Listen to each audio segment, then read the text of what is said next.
Hello అందరికీ. ఇవాళ మనం తెలుసుకోబోయే కథ 'చిన్న గోరింకకు పెద్ద కల'. ఒక చిన్న గూటిలో పి అనే చిన్న గోరింక నివసించేది. ఆమెకు ఒక పెద్ద కల ఉండేది. సముద్రం మీదుగా ఎగరాలని. ప్రతిరోజు పెద్ద పెద్ద సముద్ర పక్షులు అలల మీదుగా ఆకాశంలో విహరిస్తూ ఎగురుతుంటే పిప్పి అవి చూస్తూ ఉండేది.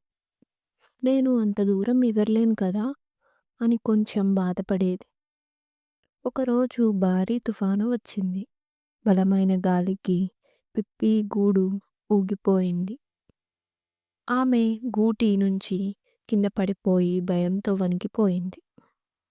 అప్పుడే ఆమె ఒక పెద్ద సముద్ర పక్షి గాలికి ఎదురుగా తడబడుతూ పోరాటం చేస్తుంది. ఆ పక్షి ఇబ్బందిలో ఉందని గ్రహించిన పిప్పి తన భయాన్ని పక్కన పెట్టి వెంటనే ఎగిరింది.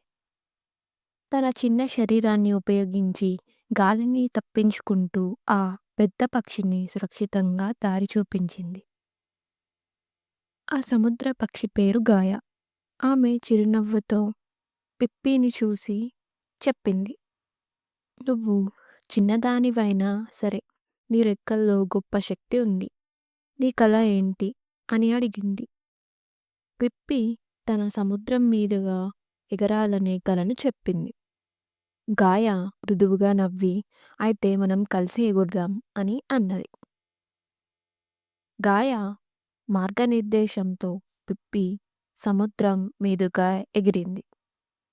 అలల చల్లని చిమ్మురు, గాలిలో ఉత్సాహం అన్నీ ఆమెకు కొత్త అనుభూతులు. ఆ రోజు నుంచి పిప్పి తాను ఎప్పటికీ ఎగరలేనని అనుకున్న దూరాలకు ఎగిరగలిగింది. ఈ కథ యొక్క నీతి ఏంటంటే, కొన్నిసార్లు ఇతరులకు సహాయం చేయడం ద్వారా మన స్వంత కలలను కూడా సాధించగలం. ఈ కథ మీకు నచ్చినట్టయితే లైక్ చేయండి, షేర్ చేయండి, సబ్స్క్రైబ్ చేయండి.